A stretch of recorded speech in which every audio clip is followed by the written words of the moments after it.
백만 성남시대 포럼 운영위원장 양호입니다. 오늘 자장을 맡게 됐습니다. 사실 맹인을 떨치던 더위도 사실은 이제 좀 가고 이제 좀 시원해졌습니다. 성남시 대전환을 모색 중인 백만 성남시대 포럼이 오늘 세 번째 토론을 하게 됐습니다. 근본 포럼 주제는 민선 8기 전반기 성남시정 평가와 전망입니다. 정창수 나라살림연구소 소장님이 신상진 시장의 사업 예산을 서은경 성남시의 행정교육위원장님의 성남시 행정서비스 전반의 문제점을 짚어볼 예정입니다. 이런 상황에서 성남시 신상진 시정평가 자리를 말 수 있었던 것은 매우 의미 있는 일이라고 생각합니다.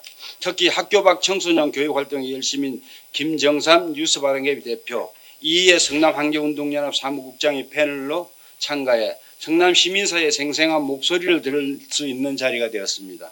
모쪼록 오늘 포럼이 성남시의 지속 가능한 재정 전반과 대응 방안을 마련하는 데 보탬이 됐으면 좋겠습니다.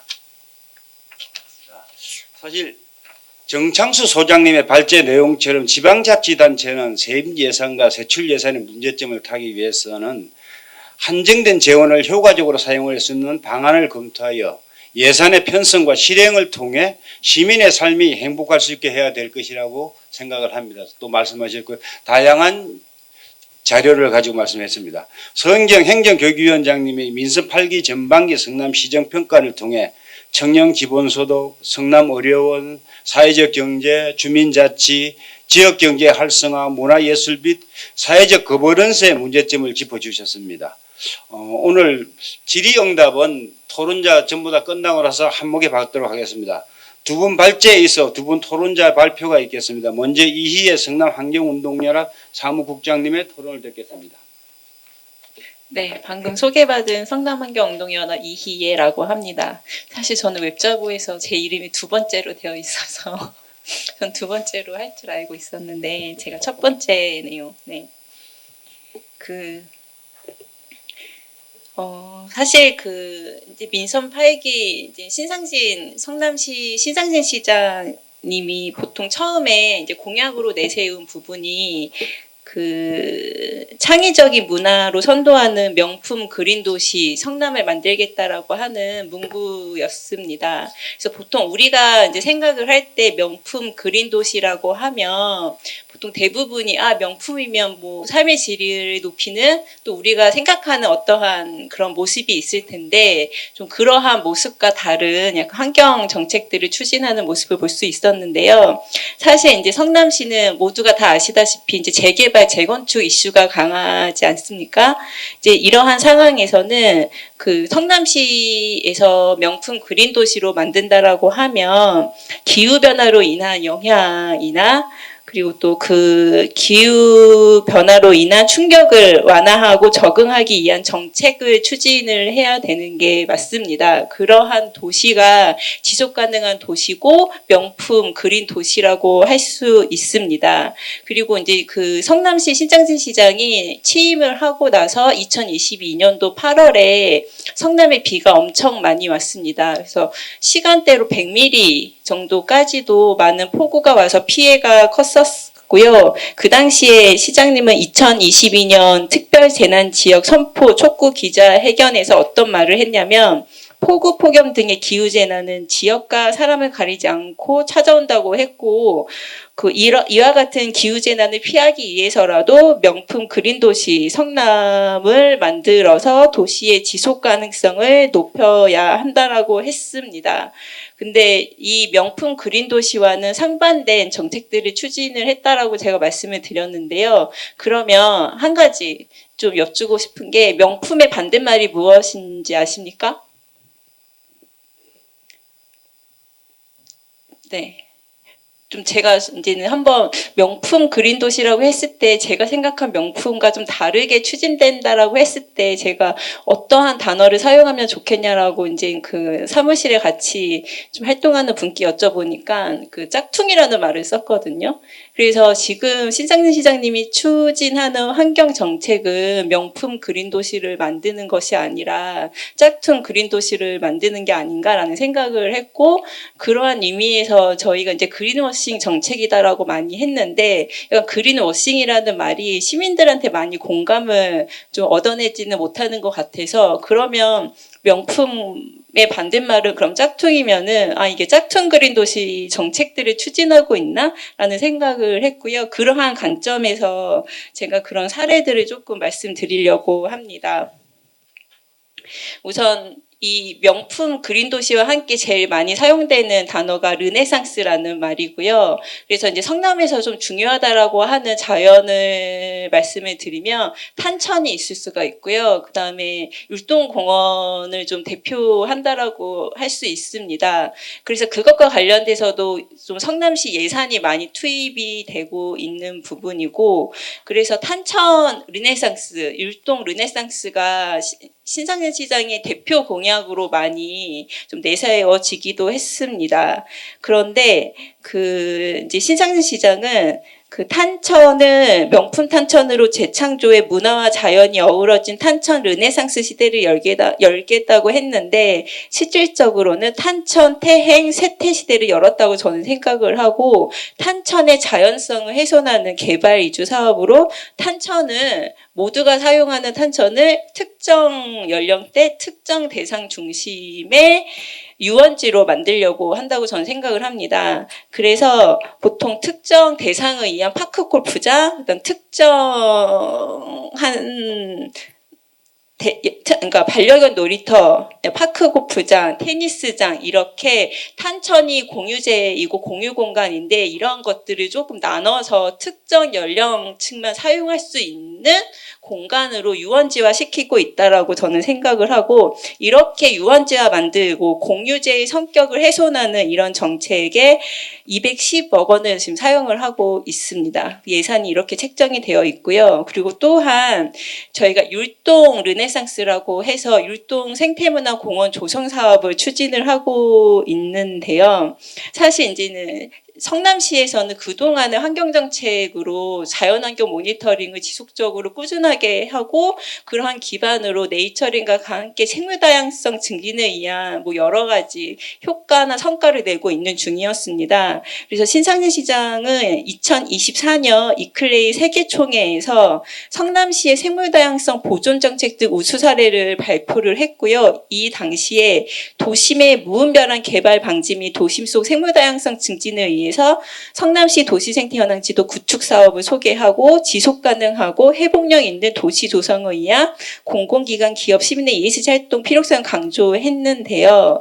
여기서 지속가능하고 회복력 있는 도시 조성을 만든다라고 하면 녹지를 조금 더 확장하고 생물다양성 증진을 위한 실질적인 활동을 해야 함에도 불구하고 284억 원이 들어가는 게 율동생태문화공원 조성 사업인데, 이 사업의 일부분에 특히 생태 자연도 1등급 인근 지역에 오토 캠핑장을 설치하는 사업을 추진하고 있습니다.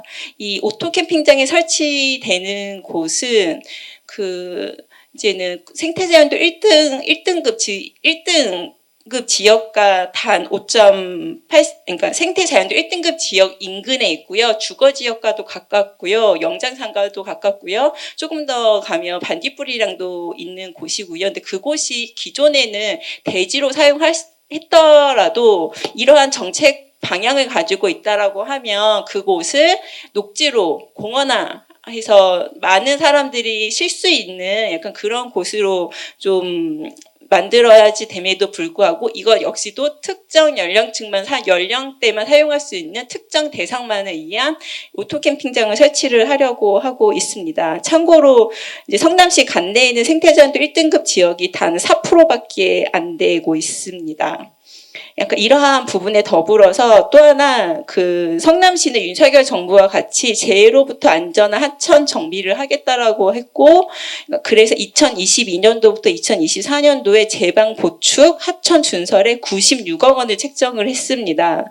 근데 기후 변화로 이제는 모두가 다 아시다시피 이제 강수 패턴이 바뀌었잖아요. 갑자기 쏟아지는 집중호우, 그러니까 예를 들면 2022년도에 그렇게 큰 피해가 났던 이유는 단시간에 100mm 이상의 약간 그러한 강우가 쏟아졌기 때문인데요. 그러니까 이런 시대에 맞는 대응이 중요해서 보통 보면은 탄천의 횡단구조물, 예를 들면 보 같은 과거에 우리가 농사를 지었을 때 사용했던 그런 기능을 상실한 보를 철거하거나 아니면 지금 친수, 그러니까 예를 들면 고수부지로 많이 불리우는 그리고 친수 공간으로 많이 활용하는 둔치를 홍수터로 조성을 해서 홍수피크 완화 등 이러한 기능을 좀 높이는 것에 충실을 해야 하지만 성남시는 탄천 전 구간에 31억 원의 예산을 투입을 해서 그 준설을 했고요. 그리고 이런 준설을 하면서도 그 준설이 이제 다 아시겠지만 그 탄천 바닥을 퍼내는 거잖아요.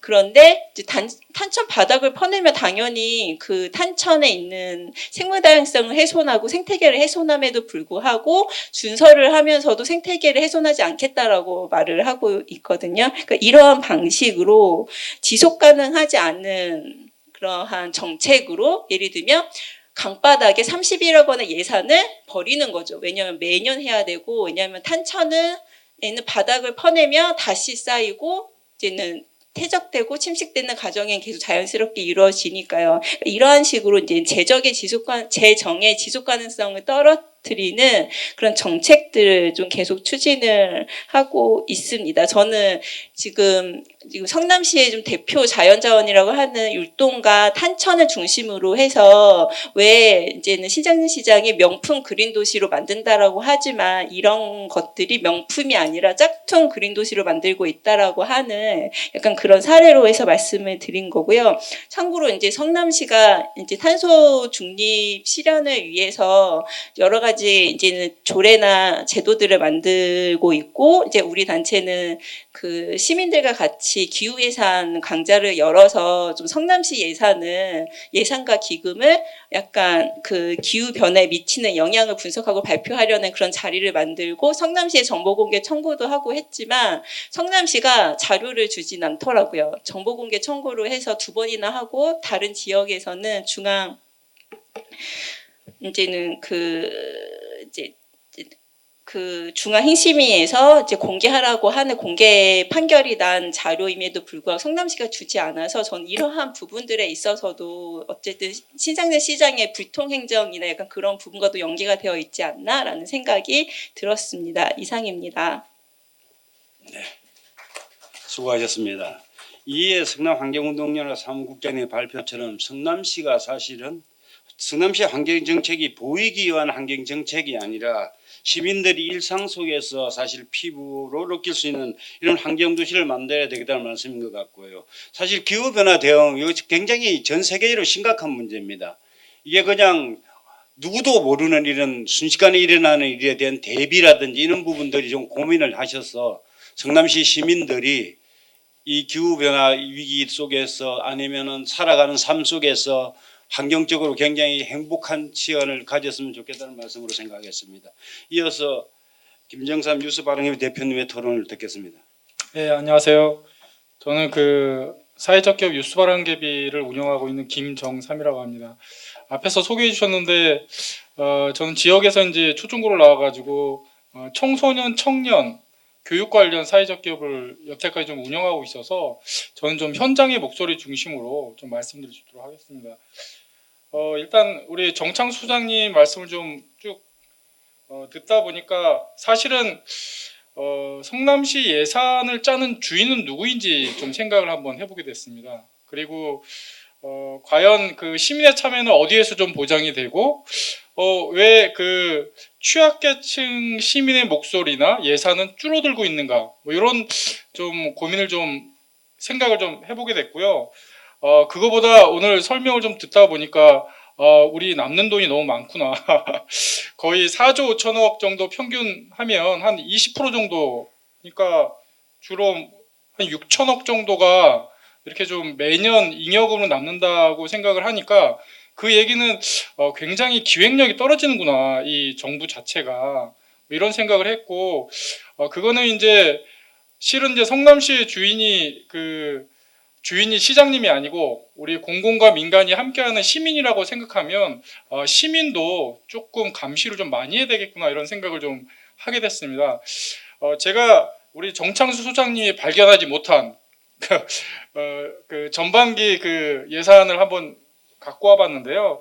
저희 이제 성남 시민이 그 주인이 돼서 할 수 있는 예산 짜기 항목이 있습니다. 직접 민주주의를 실천하는 주민참여 예산이라고. 제가 20년도부터 예산을 좀 봤더니 20년도에 65억, 21년도에 59억, 22년도에 70억, 23년도에 43억. 그러니까 요 이야기는 뭐냐면 실은 이 주민참여 예산 제도를 넣게 된 건 요 예산으로 따지면 한 50억 정도 되잖아요. 50억 정도 되는데 우리 성남시 예산의 거의 0.1% 정도 됩니다. 실은 이제 성남시 예산이 늘어난 것만큼 이 주민참여 예산도 이렇게 늘어나야 됩니다. 일반 예산을 우리 시의원분들이 저희 시민을 대의해가지고 이렇게 대의민주주의로 예산을 감시하고 하는 역할을 한다면 저희 주민들은 이 주민참여 예산을 통해 직접적으로 예산을 제안하고 현장에 적용하고 이런 일들을 하거든요. 70억일 때, 그러니까 22년도에 70억인데 이 얘기는 우리 22년 6월달, 7월달부터 우리 그 신상진 정부가 시작이 됐기 때문에 이 예산은 그 전 시장님이 기획해가지고 만들어 놓은 게 70억이 된 겁니다. 근데 이제 올해 얼마가 될지 모르겠는데 이 얘기는 주민이 직접 참여하는 예산 참여 제도가 굉장히 좀 없어지고 있고 줄어들고 있구나, 이런 생각을 좀 하니까 요건 좀 고쳐야 되지 않을까? 이런 생각을 좀 한번 해보게 됐고요. 요 자리에 나왔으니까. 그래서 시의원님들의 역할이 있고 시민의 역할이 있다. 근데 그 할 수 있는 일을 만들어가는 거는 역시 공공이 이런 거에 대한 정보나 어떤 기획이나 이런 것들을 잘해야 되지 않겠나, 이런 생각을 좀 하고요. 두 번째로 우리 성경 의원님께서 쭉 전체적인 그 전반기 성남시장 평가해 주시면서 주민자치, 시민자치가 많이 무너지고 있다, 이런 좀 말씀을 좀 해주셨는데 저는 이제 제 전문 분야가 이 청소년, 청년 이쪽 분야여가지고 청소년, 청년, 사회적 경제 분야만 좀 특징 지어가지고 짧게 말씀드리겠습니다. 우선 그 학교 밖 청소년이 있습니다. 학교 밖 청소년, 학교를 가지 않는 청소년인데요. 전국적으로 성남시가 최고 많습니다. 보통 1년에 저희가 한 1,700명, 1,500명 이렇게 되는데 전국 기초자치단체 중에서 최고 많은 곳입니다. 그래서 이 학교 밖 청소년이 많은 이유는 아시다시피 수정중앙구가 우리 그 전국 8도에서 올라온 이렇게 분들이 와서 서울 배후 도시로 이렇게 살다 보니까 굉장히 힘든, 경제적으로 힘든 어머니 아버지들이 많고 그 자녀들이 되게 학교 밖 청소년이 많습니다. 오히려 이제 분당구 같은 경우에는 입시 스트레스 때문에 학교를 그만두는 비율도 좀 있습니다. 그래서 섞어서 이 성남이 학교 밖 청소년이 최고 많습니다. 그러다 보니까 전국에서 없는 일이 있습니다. 민간 학교 밖 청소년을 지도하는 배움터가 5개가 있습니다. 그러니까 학교 밖 청소년들이 그냥 학교 안 가고 쉽게 갈 수 있는 전용 공간이 5개나 있다는 거거든요. 그러니까 언제부터 있었냐? 2001년도부터 있었습니다. 그러니까 지금 24년이니까 23년 정도 민간에서 학교 밖 청소년을 밀착해가지고 전용 공간을 마련하면서 배움터를 제공해온 일을 계속하고 있었습니다. 근데 그동안 이제 정부가 학교 밖 청소년 이제 지원에 관한 법률 이런 걸 좀 만들면서 2015년도에 저희가 성남시랑 같이 공공과 민간이 만나서 그러면 우리 어차피 공공이 할 일을 민간이 해왔으니까 우리 조금씩 지원을 한번 해보자 해서 2016년부터 좀 지원을 조금씩 하고 있었습니다. 그 액수가 5개 배움터가 지원받던 게 한 6억 정도 됩니다. 그러니까 6억 5억이니까 우리 성남시 예산의 0.01%입니다. 0.01% 예산인데 그게 작년부로 끊겼습니다. 그러니까 한 8년, 2016년이니까 한 7, 8년 동안 지원되던 예산이 딱 끊겼는데 그거는 이제 이유가 없습니다. 첫째. 그 두 번째로는 절차적으로도 여론 수렴을 한 적이 없습니다. 근데 제가 기억하는 성남시는 이렇습니다. 전국에서 초중고 무상급식을 전면 실시한 게 우리 성남시인 걸로 아시죠? 예전 그 이대엽 시장님 때 초중고 무상급식을 전면 실현했던 데가 저희 성남시거든요. 성남시는 돈이 많으니까 그게 아닙니다. 성남시의 어려운 경제 환경을 알기 때문에 낙인 효과라고 있잖아요. 그 급식 먹는 친구와 안 먹는 친구의 낙인 효과 때문에 지금으로 얘기하면 보수 성향의 시장이었지만 초중고 무상급식을 실시했던 겁니다. 이제 그렇게 생각을 하면 우리 성남시가 전국에서 최고로 많은 학교 밖 청소년이 있고 그 청소년들을 위해서 노력하는 전용 공간과 배움터가 있었는데 그거를 작년부로 예산을 다 삭제했습니다. 이유가 없는 예산 삭제죠. 제가 볼 때 복지는 거꾸로 간 적이 없거든요. 근데 이건 좀 취약계층에 대한 복지가 거꾸로 갔기 때문에 이거는 참 역사적으로 좀 남는 일을 했다. 우리 이대엽 시장님과는 좀 별도의 그 말씀 좀 드리고요. 제가 좀 그 국가 좀 전국 얘기를 좀 말씀드리면 전국적으로 청소년 수는 감소했지만 그 위기 청소년은 좀 늘어나고 있고요. 특히 이제 집에 틀어박혀 사는 은둔형 청소년 아니면 가정이 해체된 청소년들은 계속 늘어나고 있습니다. 그래서 정부 정책상 제7차 청소년 기본계획이 있는데 위기 청소년의 복지 지원을 강화하고 청소년 자립 지원을 강화하고 유형별 맞춤형 지원을 좀 해달라. 정부 정책이 있습니다. 근데 성남시는 윤석열 정권 여부를 떠나가지고 정부 정책하고 좀 상반되는 좀 그 정책을 좀 가고 있어서 저희가 앞으로 좀 이 고위기 청소년 그리고 학교 밖 고위기 청소년 전용 공간 조성, 프로그램 지원 이런 거에 좀 신경을 좀 많이 써야 되지 않을까 싶습니다. 저희 성남이 실은 교육도시 성남을 내세운 지 꽤 됐습니다. 근데 이제 지금 지난 2년 동안 많이 삭제된 것들이 많아서 이유 없이 삭제된 것들이 많아서 그걸 좀 다시 되살려야 되지 않겠나 이런 좀 생각을 하고요. 여기까지가 제가 교육과 관련된 좀 말씀드리고 제가 사회적 기업을 2011년 그 전국 사회적 기업 아이디어 대회가 있습니다. 거기서 이제 제가 나가가지고 입상을 해가지고 그때부터 시작된 게 이제 사회적 기업 한 14년째 하고 있습니다. 근데 사회적 경제와 관련해서도 지금 우리 그 서원경 의원님께서 말씀을 좀 해주셨는데 저희 좀 심각합니다. 왜냐하면 국가가 정책적으로 사회적 경제 기업, 즉 사회적 기업이나 협동조합의 제품과 서비스를 구매하라고 공공구매하라고 실적을 매년 올리는 게 있거든요. 그 공공구매 실적이 성남시 계속 1위를 했었습니다.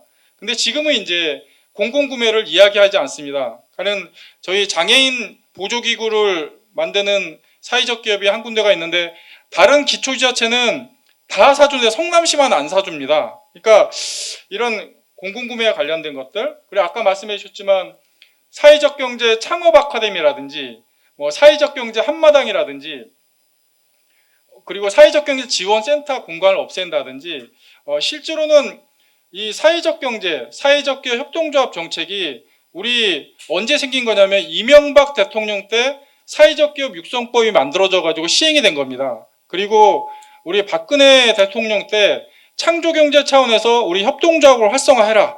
사회적 기업도 활성화해라.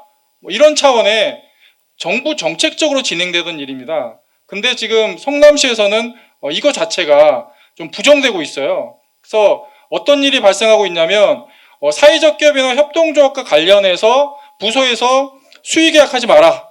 그러니까 아까 우리 정창 소장님께서 수의계약 비율이 건수로 한 90% 이상 된다 이렇게 했는데, 대개 아시겠지만은 이 공공에서의 구매가 물론 민간에서 사회적 경제 기업이 판매도 하지만 공공에서의 구매도 굉장히 좀 중요합니다. 왜냐하면 사회적 경제 기업이 주로 하는 일들이 취약계층을 고용하거나 취약계층한테 서비스하는 일을 하는 사회적 기업이 한 80% 됩니다.